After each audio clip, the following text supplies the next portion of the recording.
many who have more of a soul and spiritual way of looking at what they're doing try to encompass everything. And also it's difficult for them to talk about what they do, and because they can't quite word it in a way that their market can understand. So it's very, very important for them to simplify what they're saying and compact it. Like we're looking at affirmations to heal your life, personal power, get known and you'll attract clients. Boom, boom, boom. You want to make it like that, because if you have to sit there and ramble on trying to have people identify what you do and why you can be of benefit to them, you will lose them. Hello, my loves, and welcome back to Create Your Life. I am your host, Simone Leah. So I just wanted to let you guys know that today's interview is actually an interview that I recorded about a year ago when I ran an online event called the Soul-Led Entrepreneurs Summit. It was a really, really, really wonderful event. I had some beautiful, amazing speakers talking about things like connecting with your intuition and how you can use that in your business, how to do Facebook advertising, how to do marketing as a soul-led entrepreneur, all of these cool things to do with business, entrepreneurship, and actually also spirituality and connecting within. And so these interviews were so wonderful that I really wanted to be able to share them with you now. So if when you're watching this, you see or hear the word soul-led entrepreneurs, this is still the Create Your Life show, but these interviews were just too good for me to keep to myself any longer. So I really, really, really hope you guys enjoy this interview, and I can't wait to connect with you again soon.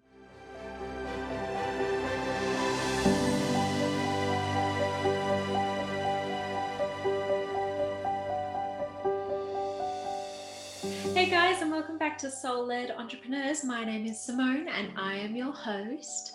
So today I have the absolute pleasure of interviewing Vanessa Talbot. She is the creator of Step Into the Spotlight for coaches and change makers. So Vanessa is a profile building alchemist, and her special brilliance is in inspiring coaches and change makers to be seen and heard by boosting their profile and increasing their influence, resulting in their magnetic attraction for more leads, clients, and opportunities. So she's one of those people that if you have a mission and a message to help others, she'll guide you into that better position yourself as a public figure so that you have a wider reach and a greater impact with her work. So she has created a signature program called Step Into the Spotlight, where she does lead coaches and experts to igniting their brilliance and becoming luminous with their mission to help others, having influence and leaving a positive mark on the world. So it was really wonderful to connect with her because she works with people who are looking to be a light in the world, who do want to step into their own power and have a bigger vision for who they are and what their life has to offer. Hey guys, and welcome back to Soul-Led Entrepreneurs. I'm here with Vanessa Talbot, who's the creator of Step Into the Spotlight. How are you, Vanessa? I'm good, Simone. Thank you so much. Thank you for being here. I'm super excited to talk to you today because we're going to be having an awesome conversation about the 6 essentials to radiance and influence as a prosperous in-demand coach. But I would literally love to start with the question of, what does being soul aligned in business mean to you? I've got to do it my way. So that's, doing it the way that I want to be doing it. I always came into this, I've been doing this for over 10 years now, with the idea that I had to build my coaching business my way. So all these different ways that many others were doing it didn't really apply to me. I lived on a country property, so I had to find my way that felt good for me too, because there's a lot of stuff that just didn't feel right for me. So as long as I'm doing it my way and still, it doesn't even really matter about the success side of things, as long as I'm able to feel good each day that I'm doing this, that is soul aligned for me, knowing what I want and then making sure I'm living it. Oh, I literally love that. And I love that it's more about doing it with what's working for you and creating something from that place, as opposed to the listening to all of the other people, like, who are saying, try this or do this, or this will get you money. It's not about that. Like, it's literally about just listening to you and creating it your way. So I literally love that. Yeah, that was an early decision I made. And, even now I'm doing this my way because you guys have got to listen to all the cockies in the background that have come in because I live on a country property. So as I said to you before, Simone, we're going to hear noises in the background because all the galahs are coming in here. But that's Australia, isn't it? I literally love it, to be honest. I love that you're sharing part of your actual life. Like, I think and that's what I mean. Yeah, about doing it my way. You know, some people might be mortified that there was noise in the background. I'm like, no, that's my life as a coach. I'm able to really run this really great business surrounded by, you know, nature and wildlife. And it doesn't matter to my people that if they get on a call with me, the glass are squawking or the kangaroos are walking around in the background here. They don't care about any of that. So it's doing it our way, isn't it? And that's my lifestyle. So I bring it in with me. And yeah, so you hear the squeaks, it's just the glass. I literally love it. And I also love that, like, your life is just your life. You know, you're on a property, you've got kangaroos, like, you're not, that's the dream, I think, having your life and your business in complete harmony with who you are. Like, that's what people want, you know. And so I think it's really great that you've incorporated all of that into who you are and what you do. Yeah, exactly. And so many people, like you said, are too busy listening to what works for other people rather than doing their business in the way that works for them. And that's when you get soul alignment, when you're doing it in the way that works for you and still able to create the success. Yeah, definitely. And yeah, so with the topic that we are talking about today, which is 6 essentials to radiance and influence, how does that tie in with creating a business that's really soul aligned with you and incorporating who you are? The idea behind Radiance and Influence is I work specifically with coaches and change makers, those that have some sort of mission out there that they want to get out to the world. So they want to make more impact. And to do that, it is about creating the radiance. Now, the radiance is that shine that you and I spoke of before, you know, that comes out for us. And it's that shine that attracts people to us. And the bigger our shine, the more people that will see that light. Imagine it like a lighthouse. So it is about creating that, because it comes down to getting known, which is that shine. Because the fact is, if nobody knows who you are and what you can do for them, they simply can't hire you, no matter how good you are at what you do as a coach and change maker. If nobody knows who you are, they actually can't hire you because they don't know you exist. So Radiance and Influence is about creating that. And then when you are the known one, the radiant one, you will have clients come to you way more easily because they know you exist, they know what you do for them. So that's setting up the radiance. And of course, when you have that radiance, you have a lot of people listening to you, knowing what you do. Obviously, influence is the byproduct. So for those of you wanting to transform and help others transform or change things in some way, that's what you can do with that influence. And when we're talking influence, we are really talking a gentle soul influence, not, you know, type of domineering influence. It is that gentle soul influence that comes from the radiance that has you get known. Yeah, I love that you said that it can be a gentle influence, because what would you do if you were someone who is that little bit shy to be seen and shy to get out there? Because I agree with you, you can have the best product in the world, but if no one knows about it, you're not going to go anywhere. So how can people like gently build that radiance? So just so you all know, a lot of people don't think this because of the public persona as such, but I'm actually a hermit and extremely shy. So if I can do this, anyone can do it. That's what I just wanted to put out first, because a lot of people will say, oh yeah, but you know, you must be a natural extrovert and all this. Quite opposite. You know, I've mentioned that I live on a country property. It is because I'm literally a shy hermit, and I don't do well at parties or in big networking events for that reason. So no matter whether you're extroverted, introverted, or somewhere in between, you can create this radiance. Okay, maybe the extroverts might do it in a slightly different way. And even the words that I use, you can tell that I like things in a more subtle way.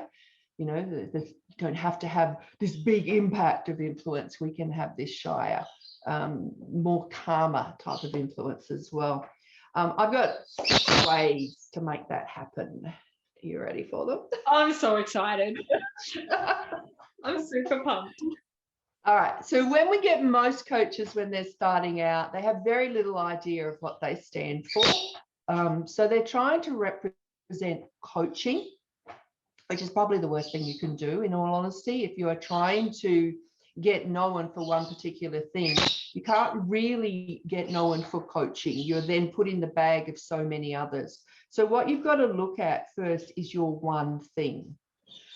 That is more than a market and a niche. It is what you represent to people.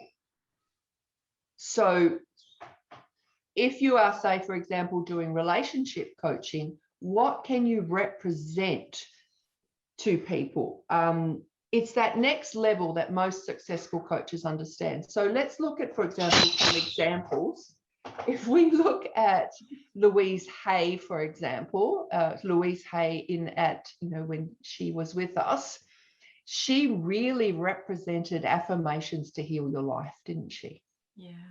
If you talked about Louise Hay, you automatically identified her with affirmations to heal your life. That's what, at the end of the day, all the work that Louise Hay did, that's what she represented. So knowing what you represent to others. If we look at Tony Robbins, another huge name, of course, really at the core of it, what does he represent to people with his work? It's personal power.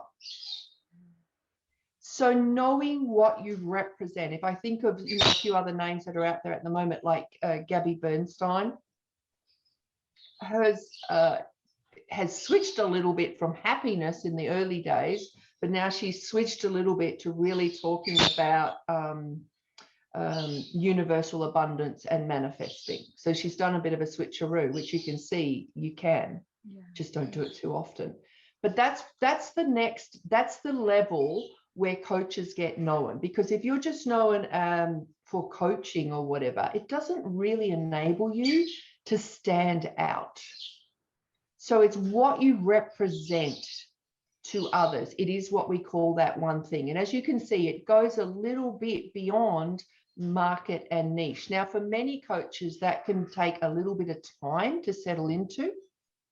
So if you, for example, a relationship coach, for example, you go, I just do relationship coaching, take it a notch ahead. And you might say, no, and this is just an example, I'm actually going to stand for thriving through and after divorce. So when people come to me for relationship coaching, I'm not just relationship coaching.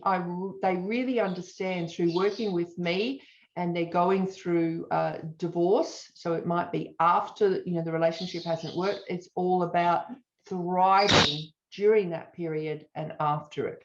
So there's a benefit in that one thing to your people. So that's the difference between just plain old market and niche, but really taking it next level. What do I represent to them? And that's really where you've got to start. Yeah. I actually think that's really great, because it's helping you to definitely get clear on your message. And I love that you provided examples, because I do think, like, even as you're speaking, my brain's going, what have I got? What am I doing? And I'm like, oh no, yeah, I know where I'm at. I definitely know where I'm at. I know what mine is.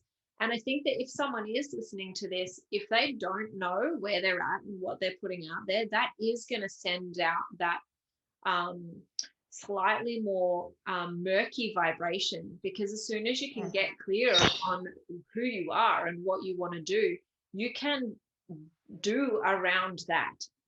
Does whatever you're doing align with that? So I really think it's amazing the way you put that about getting clear and understanding what you're actually offering. Yeah, as I said, you can see how it's more than just this is my market and this is my niche. Yeah. It's more than that. So it's the level that's going to take you to the next level, if you can really nail that and go in on there. So it's what makes the difference. So mine, I really am about working with coaches on having them get known so they attract clients. It's really as simple as that. So it doesn't have to be complicated. In fact, the simpler you can say it, the better. Yeah. Yeah, I actually remember hearing something once where someone said, if someone asks you what you do and you can't say it in one sentence, then you're you've got, trouble. yeah. Yeah. Yeah.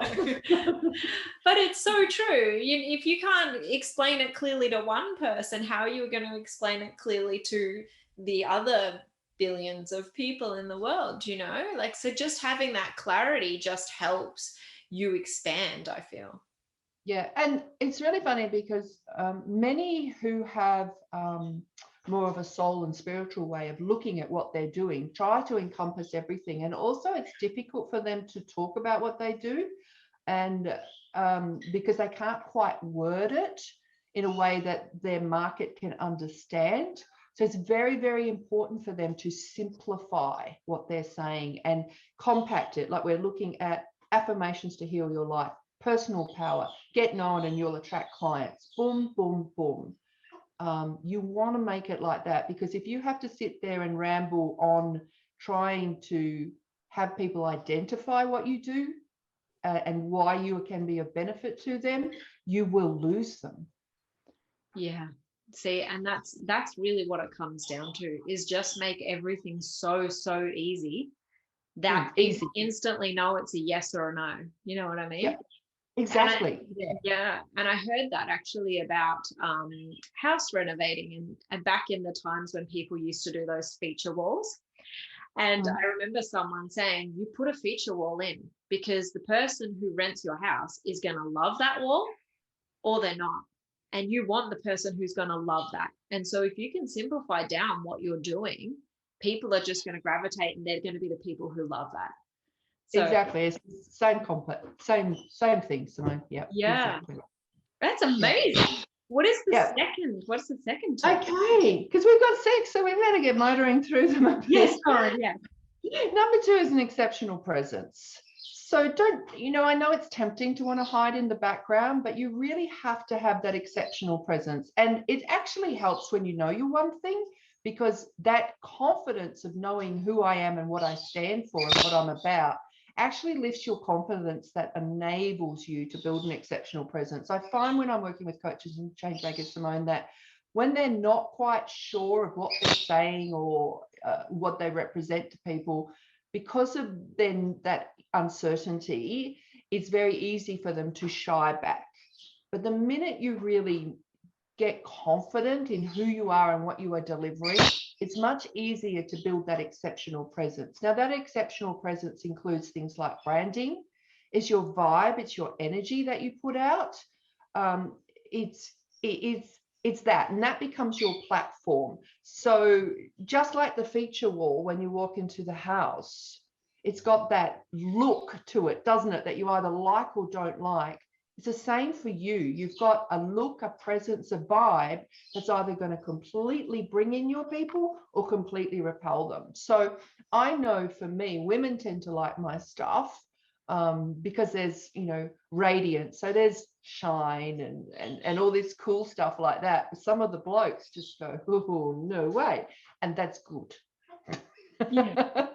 Because if they can't work with me in the way that I work, I talk a lot about magic and soul and all that sort of stuff, and it doesn't suit everyone, and that is absolutely fantastic. So it's the look you have, the branding you have, the way you show up, the language you use, even how we show up on these, when you're talking on your lives or on interviews with others, it's all part of the presence that you have. So an exceptional presence that does represent the way you want people to see you. Now, is that fake? Absolutely no. It has to be some element of you in there. It can't be put on. One of the things I learned was about Beyonce. So Beyonce, everyone knows Beyonce, right? She is very, very shy and introverted in real life, and exactly like me, likes to hermit away. But the minute she takes that stage, she puts on this alter ego, which she says is her. It's not fake, but she calls it Sasha Fierce. So sometimes, when I just put on my Radiance goddess, which is really how I see it, it's the step into the spotlight radiance. It is a part of me. But most often you don't see it when I'm home because I'm just busy looking after the animals and out with horses and that. So it's got to be a part of you, but it might be deep down inside of you. So for those of you who are shy and thinking, I can't do this, you can. Everything you've got, we know, everything we need is within us. You just need to find it and allow it to come out of you at the appropriate time. Probably took me quite a few years to get it though, Simone. It didn't come naturally for someone who's shy. But I find even though I had some clients who were super shy, even that shyness actually is an attractive thing for the right people. Yeah. So you don't all have to all be all extroverty. For some of you, you might like the sort of quiet sage-like persona or presence, and that will definitely attract your people who work really well with that sort of sagey, wise woman type of persona as well. So it's just that's very important to stand out from everyone else who's kind of bland, beige and boring, not where you want to be.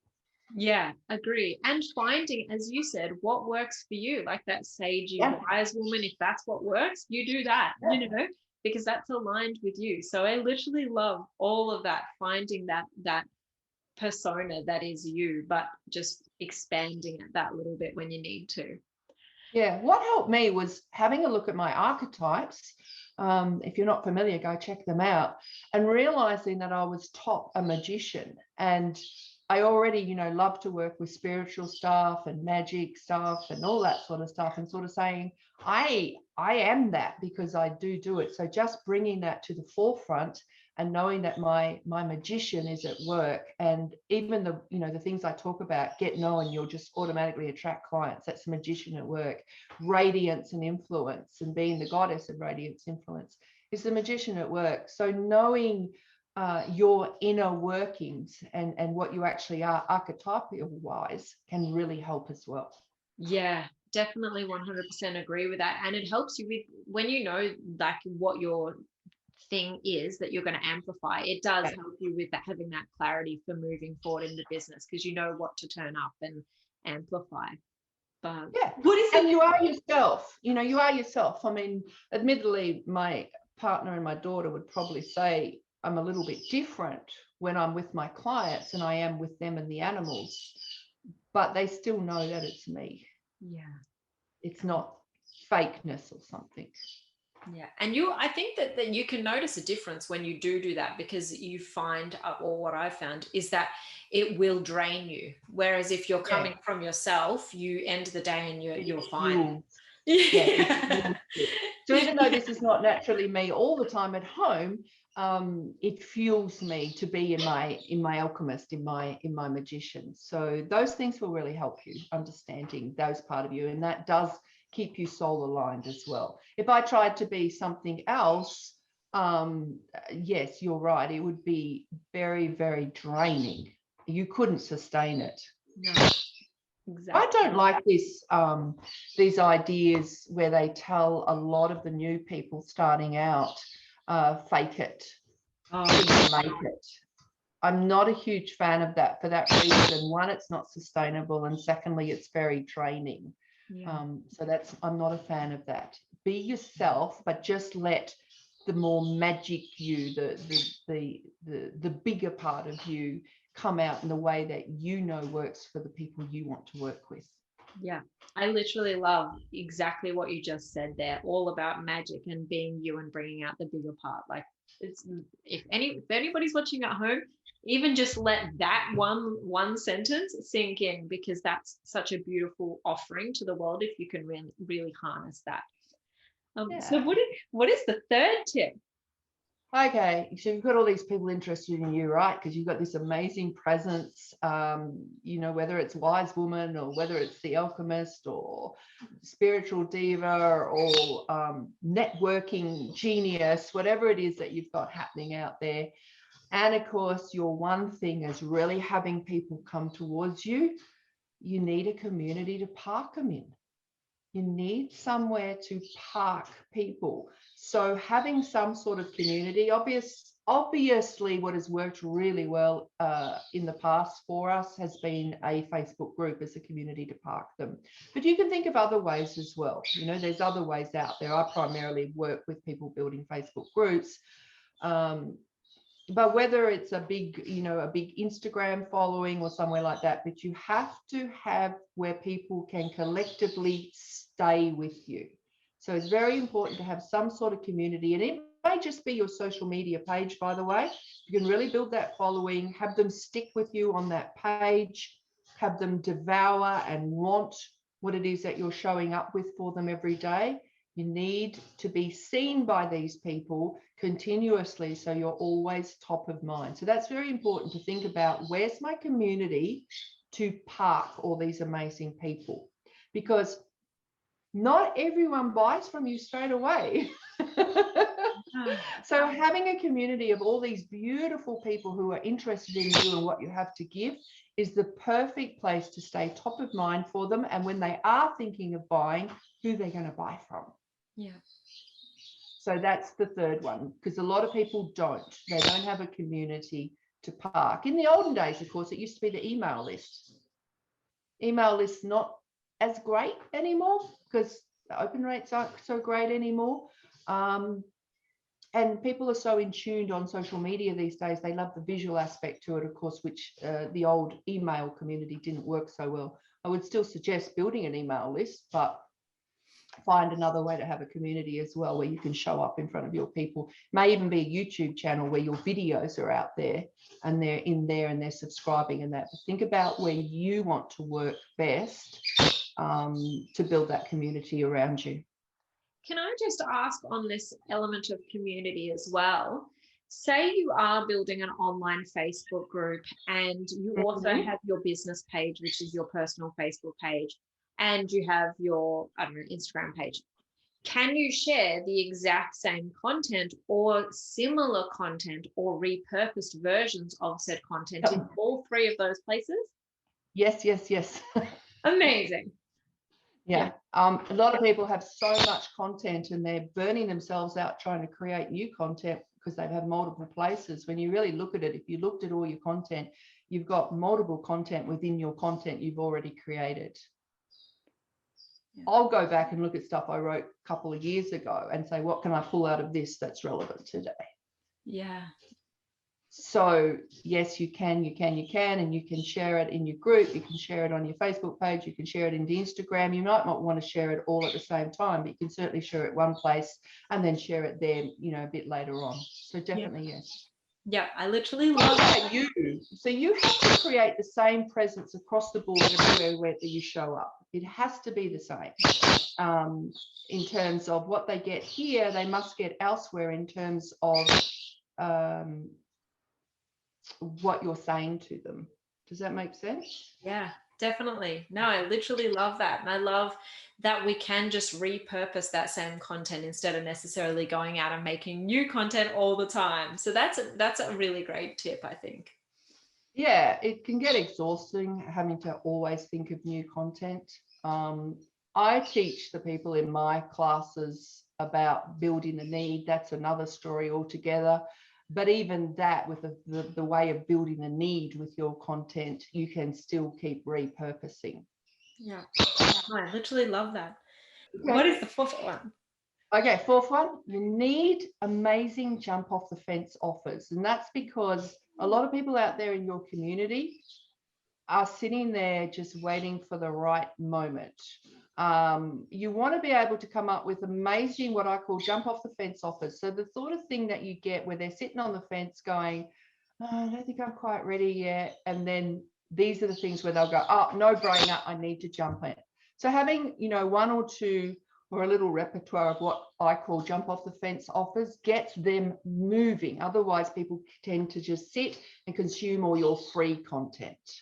And they are what I call the fence sitters and the watchers. So, and people can be there watching you, Simone, for years, as we know, before they take a jump. So having a couple of really good, what I call jump off the fence offers, they are usually low cost. That just gives them to have an experience with you in some way, and then they're more likely from that experience with you to buy your bigger stuff, whether it's a full-on coaching program with you or into a big group program or something else. but you want to be able to entice with the jumping off the fence offers. So they need to dip their toe in the water, a lot of them, or else they stay there consuming your free content. So that's the next one. Make sure you've got some of those. All good on that one? Yes, I love that. Can I just ask one quick question? When Yeah. you have those offers, would you put, with your content, would you recommend putting a call to action in some way on most of the content, say whether it's just to share this post or like this post, but then also having some that are like, go check out my offer for more information on? Yes. Yeah. So the more ways you can get smart about directing people to where you want them to go or what you want them to see, that all comes part in building the need as well. As I said, making sure that you're building a need for a product and then directing them straight to the product you've built the need for. A little bit more advanced, I know, than what we're talking about today, but an extension of what you just mentioned there, Simone. Yes. Love this. Amazing. Next one, consistency. So many are very inconsistent. As a coach mentor who's worked with thousands and thousands of coaches over the years and change makers as well, what I find with those who are not going anywhere very fast is because they're really inconsistent. And it's like they operate on their emotions and what I don't feel like doing or what I do feel like doing. And so if I don't feel like doing anything for a week, I won't. That just isn't serving you, because your audience is expecting to see you and your stuff regularly. And if you go off and disappear for a couple of months or something and then come back to think everything's going to be the same, it's not. You've lost them. They've gone off and followed someone else who's showing up on their radar on a more frequent basis. So consistency is key. So if you decide I'm going to do a live once a week, then get your little planner. This is my handy little planner. Totally wrecked now because we're almost at the end of the year, but when I started it had beautiful gold stars all over it. Plan out. I'm going to do a live in my community every Thursday at 10 a.m. Block it out so nothing gets in the way. And if you wake up that morning and go, oh, as I do, oh God, I can't be bothered. Too bad. You show up. That's the commitment that you've made. And what happens is, because I show up at the same time every week for my group, one of the most, when you look at your, what do you call it? The results, in your Facebook group, and it shows you the activity. It's that time, that 10 a.m. Thursday when I'm showing up, that most people are coming into the group, because they know that I'm going to be in there with something at that time. So educate your community to expect you at certain times, and that way you'll have more of them consuming what you've got for them as well. So consistency counts, and it's consistency across the board. Yes, you're allowed to get sick, by the way.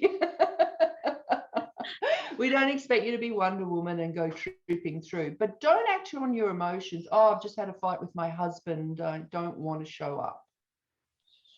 That's not going to help you. You've got to be able to move past being an emotionally driven business and move into being a business that acts on strategy. And I know that's against the whole soul thing, but you have to be able to combine them, because it's when you combine the both, you'll find it will soar. Totally 100% agree with that. Consistency is key. And I think that there's so many people who are soul aligned and they're like, I'm just going with my emotions, but you'll reach more people if you are consistent. If you treat your business as a business, you will reach and help more people. And that's obviously what we're doing it for, to help Absolutely. people. Absolutely. Yeah. And I might say, if you're feeling a bit down, but you've still got your live scheduled and you know that people are there waiting for you, you might want to come on and just say, oh, look, I might be a little bit down in energy today, but I'm still going to give you what we've talked about. I'm still going to show you, whatever it is. So you can still be your honest self. You just don't have to tell them the whole story. Obviously, they don't need to know that stuff. But you don't have to fake it, and say, oh, look, oh, here I am, and try and put on this big fake thing. You can, I find anyway, even if I don't feel like it, once I'm there and I'm doing it, I just automatically switch into the mode that I love to be in when I'm working with my people anyway. So it's almost like a lift. So train yourself to have this stuff. And no matter what emotions you're going through the day, you know you've got this very special time to connect with your people. And you may find it actually lifts you as well. Definitely. And it's that commitment to yourself and your audience. Like if you've made that commitment to yourself that you're going to be showing up, it does have the ability to lift and change where you're at as soon as you step into, oh no, I've got this commitment now. So, like I literally love that. So thank you so much. So consistency is key. And you've probably heard it a million times, but trust me, both Simone and I have told you this today, and it really, really is the truth. Consistency is key. One of the biggest drivers I see for coaches and change makers not succeeding with the rate and creating the radiance and influence that they actually could is because they're not consistent enough with it. Yeah. And, it's probably important to note as well, if when you're setting up your schedule, you think that you can only post one post a week, then that's fine. Be consistent with that. Don't go and be like, I'm going to do 25 posts a week and then just do 15 one week, 30 the next, 2 the next. Find the consistency schedule that you can actually do. That's right. In fact, I think in all honesty, it's often better to slightly under-deliver than try and over-deliver. I believe that, because it allows you to make sure you're still doing your own self-care, which is very, very important, rather than trying to over-deliver, which can turn to burnout. So when you're thinking about your consistency, think of something that actually is doable for you and don't overestimate your abilities. Yeah. Totally to show agree. up. Totally agree. Last one is a solid belief in you and what you have to give. So without that solid belief, it will be very difficult for you, because it won't take much to take you off track. A little upset, or a bad comment, or a bad experience with a client or something. If you don't totally believe in what you are delivering and what your message is and the transformation that you are creating for others, it'll be very, very easy to have you set off track by any sort of little things. Total belief also allows you to show up in a more solid way, and it's that confidence in the way that you're showing up that draws as well. So you've probably all watched other people, and you can really see those that show up in a big way, and they're really owning their one thing, they're really owning their presence, and they're really owning the transformation that they promise, or what it is that they're talking about. Like, they totally own it. And you can see the difference in someone who is a little bit in trepidation. They're a little bit more cautious about it. And note the difference in the audience, that those that are really owning it and totally have that self-belief, compared to those that are still not quite sure if I'm doing the right thing and all that. And people feel that energy, they feel the difference. So it's very, very important to have that self-belief, because if you can't sell it, you can't expect anyone to believe it. Yeah. And being able to sell, to me, isn't sales. It's self-belief. I'm not a big fan of all this manipulative sales type stuff that is often taught. I'm a big fan of just solid, total self-belief in what you stand for and what you're delivering and how much it helps your people. That's what sells, not some manipulative sales techniques. Yeah. They might work, but not on the right people anyway, for you in general. I really like that solid self-belief is what will sell for you. I 100% agree with that. And I think that's such a beautiful thing to point or to talk on, because you do see those people and they're like, I'm gonna sell that product, and you can kind of feel when they're selling, as opposed to them just going, I love what I'm doing. Here you go, world. Yep. So when do you get that? The sooner you get to that place of self-belief, the better it is. I work with a lot of coaches and change makers, and they come in and often they don't have that. And it is at that point that I see that really instilled in them. They really start to believe in themselves. Then I start to see things start to open for them.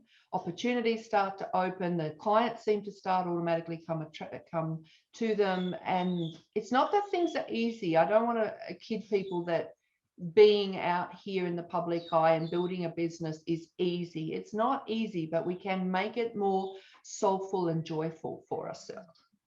It doesn't have to be hard grind. So when they reach that place, it's often because they've reached that internal place of totally owning and believing in what it is that they are putting out there. I love that. And I would actually love to ask, because I was going to ask you 3 top tips on what we've actually talked about, which is increasing your radiance. But I'd actually love to ask you, what would your top 3 tips be for someone to help them cultivate that self-belief within themselves?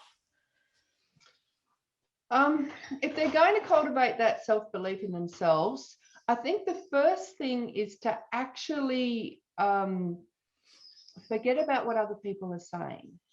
So in my experience with working with many coaches who first come into the industry, the biggest problem for them is worrying about what others think and how can I be positioning myself as this, because what will my friends say and what will the other experts and coaches out there say and all that.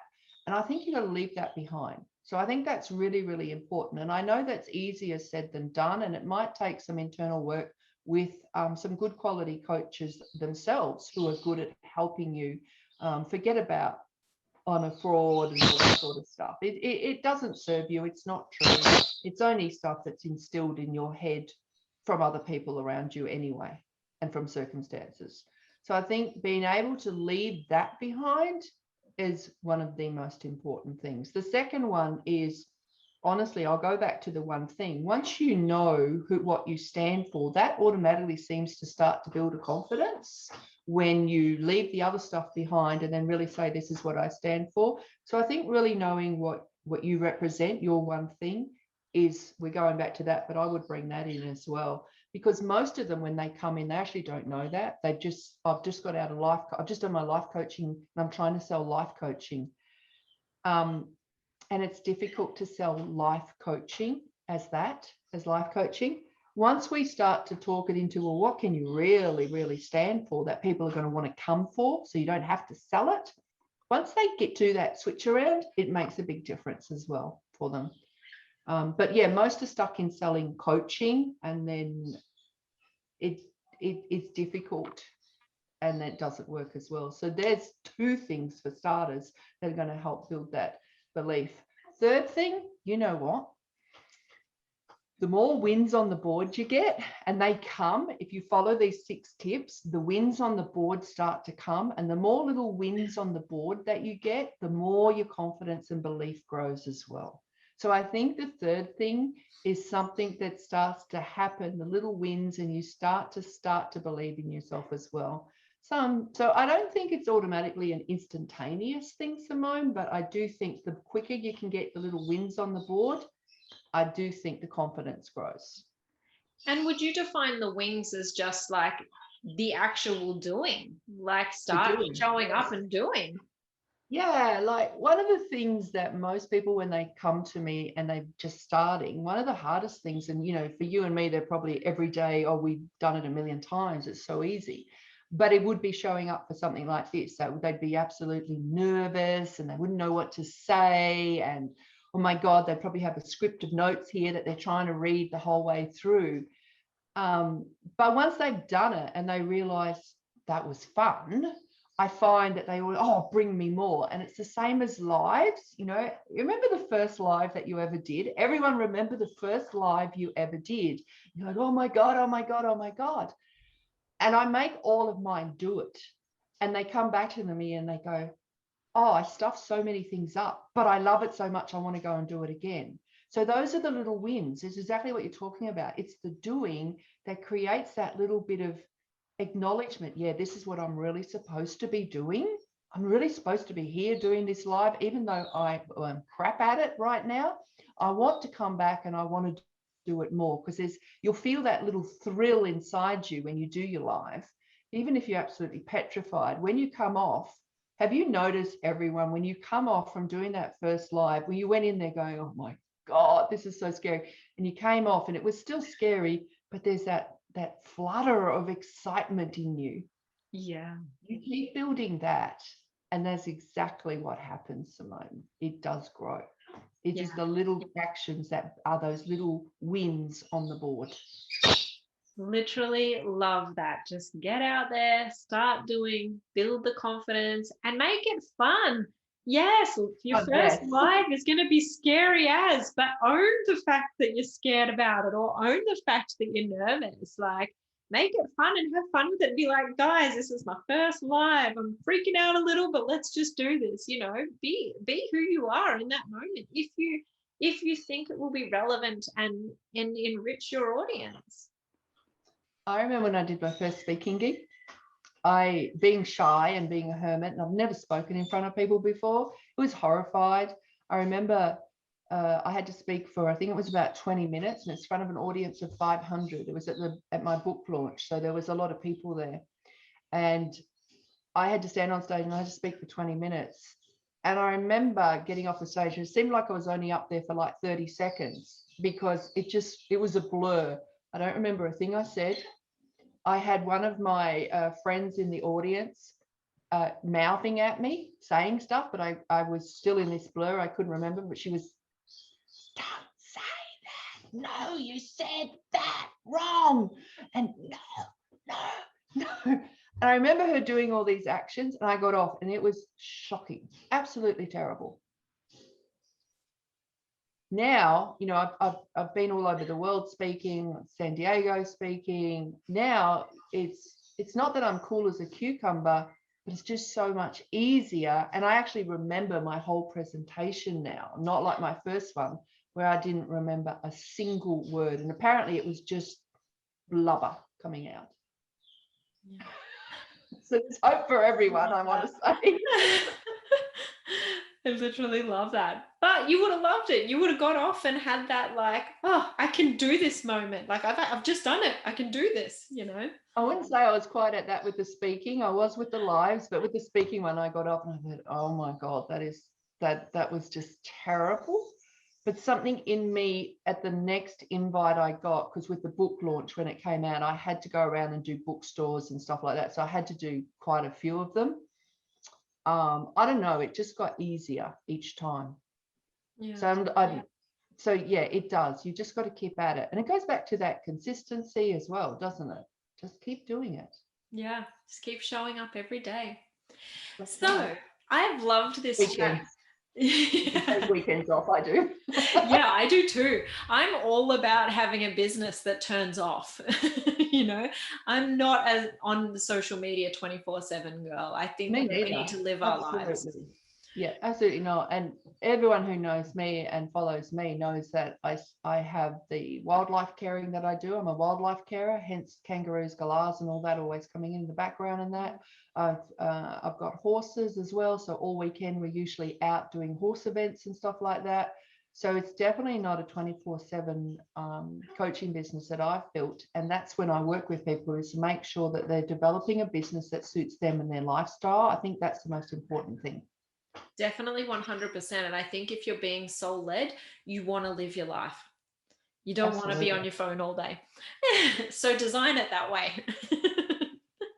Exactly right. And the problem is that people don't. They end up following someone else's philosophy and strategy, and that person might not have family, and they might not, you know, work might be number one for them. While for me, it's actually not. I've got other stuff that I really want my life involved in as well. So make sure that you are actually listening to yourself, even though you might be getting advice or watching the gurus and that. Some of those guru dudes, for example, they've got no family or anything like that. And it is all about work. Yep. Or on the flip side, they've got a team that makes it look like they're online 24/7. That's what I always say to people. It's like, well, so-and-so's there, they're everywhere. Because a lot of people, when they first start, think they have to be everywhere. I actually say, no, choose one or two places you can do really well and just focus on them and work them well. Oh, but so-and-so's everywhere. And I'm like, yeah, but they've got a massive team to make them appear like they're everywhere. Yeah. Which when you're starting out, most likely for most people, they're not going to have. Yeah. So exactly right. They appear like they're everywhere. It's very important, I think. Very important to remember. I have loved this conversation. Like literally, it's been amazing. And I know you have a free resource that you'd love to offer. Are you able to tell us a little bit about that? Because I think that. Yeah, for those of you that are, so thanks, Simone. For those of you that are just starting out and you're wondering, God, how on earth do I do all this? How do I get started? Which is the main question that many people coming in as coaches or even with their change making as well, just don't know how to get started, how to build that audience, how to get known so that your clients do have. You can download a very, very special step-by-step guide to get known and attracting clients. And it basically gives you the 10 steps to follow through. And I've put it in like a little handbook that you can work in, or you can just pull out a notebook and obviously work in it as well. But it's not just a, throwaway PDF. You actually will be able to work through it bit by bit. So you hopefully have it for some months to actually work through as you're starting to put the very beginnings of your coaching and change making business into place. So you can pick that up from me. I'm sure you provide the link, Simone. I definitely do. I do. But I would love you to tell like everyone where they can find you, what your active social media places are. Best place is my Facebook group, which is called Coaches Changemakers Step into the Spotlight. And it's on Facebook, of course. Probably best to find that and just mention that you saw me here, because then you get an instant pass into the group. It's one of those groups where we're not trying to grow it into a big mass group. So we don't actually let everyone in because we don't want the spammers and the bots and all that sort of stuff. So my team are very, very mindful of who's coming in, because we try to keep the community, one, informative, secondly, helpful for one another, and third, free of the spam and the bots that are not helpful. So just mention that you saw here with Simone, and they'll just give you instant pass. Yay! Thank you so much for that. That is amazing. And yes, I will share all the links to everything. It has been a pleasure to talk to you. I know everyone's going to want to go and check out your website, join the Facebook group, and just download that PDF and get around what you're saying, because it does ring so true and it has so much value. So I've just loved this. Thank you. Thank you so much. Sorry about all the squawking in the background, but as Simone and I, we're both in Australia and this is what happens. And we love that too. We literally love that. We love it. I just love that you're just who you are and you just shine and you just share so much wisdom. So everybody loves that about you. I live on a farm and that's what I'm going to show. I'm going to show that I live on a farm, and no matter your circumstances and where you are and where you live, you can still create a highly, highly successful business that is soul aligned. It's really, really when you just know who you are and you unashamedly just step into it. I could be all embarrassed because of all the noise in the background because the glass have just stopped nonstop, but I'm like, no, celebrate it. These beautiful animals come in to join us today and let's just go with them. Agree. Totally agree. Thank you so much for your time, Vanessa. It's been absolutely wonderful having you here, listening to the beautiful nature around you and sharing your beautiful wisdom and soul. So thank you so much. I literally can't wait to connect with you again. Thank you.